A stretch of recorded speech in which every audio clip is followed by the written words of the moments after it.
So, let's talk about this company, Pixel Dreams. Their story is a fantastic case study in how a company's internal structure, its very bones, can shape its entire destiny.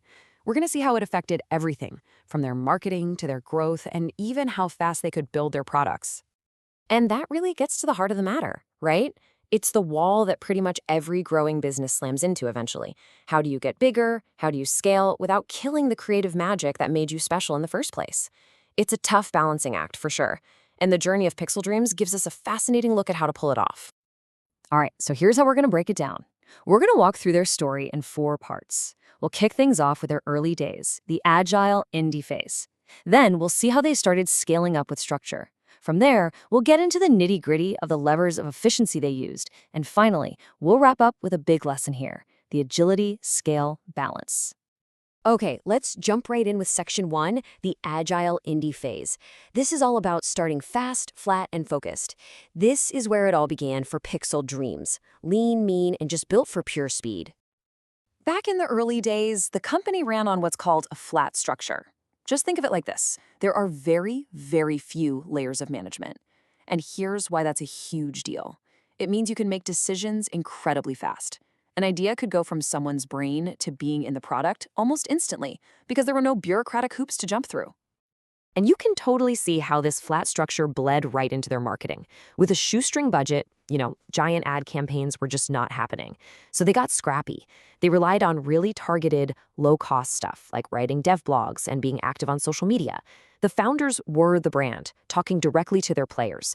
That personal vibe built an incredible amount of trust and loyalty. And that same speed, it was a superpower in their production process. If someone found a bug or if they had a great new idea for a feature, the team could just jump on it and get a fix out almost immediately. This made them super efficient with their time and their money. But, and this is the classic trade-off, right? There was a major downside. Being small and independent meant their resources were incredibly tight. They just didn't have the cash to go out and buy the latest, greatest tech, which definitely put a ceiling on what they could create. So if they weren't swimming in cash, how did they even know they were succeeding?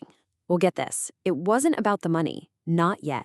It was all about the community. They were laser-focused on things like how many people were adding their game to wish lists, and they lived in the forums, soaking up direct feedback from players. It was a really hands-on, grassroots way of knowing they were heading in the right direction. Which brings us to their next chapter. Let's talk about section 2, scaling up with structure. This is where Pixel Dreams makes a really deliberate choice to trade a little bit of that raw indie speed for some serious, sustainable power and a much, much wider reach. So how'd they pull that off? Well, they shifted to a more hierarchical, partnership-owned model. That meant bringing in investors and partners, which, crucially, pumped a ton of cash into the company. But it also meant things had to get more formal. Clearer processes, official approval paths, and, this is key, specialized roles for different jobs. And man, did that new structure completely flip their marketing on its head. With a real budget, they could finally do broad advertising campaigns. We're talking big online ad buys, a presence at major conventions, the whole shebang. All of a sudden, their brand wasn't just the founder's voice anymore. It was a formal, consistent strategy managed by a whole team of specialists. And let's just break down what that specialization really looks like. The company could now afford to have people dedicated to the classic 4 Ps of marketing. They had a team focusing on the product itself, another analyzing the right price point, a whole PR department for promotion, and tech experts managing their digital place across different platforms. This is what growing up looks like for a company. Now, on the production side, the change was just as massive. They brought in formal quality control systems. We're talking things like mandatory code reviews and automated build testing. That meant fewer bugs and a much higher quality product shipping out the door. And all that new partner money, they could finally reinvest it in better tech and training for their team. The trade-off, well, you guessed it, more layers and more processes introduced a brand new risk, the dreaded slowdown from bureaucracy. And you can see this shift so clearly in how they started measuring success. It was a total pivot.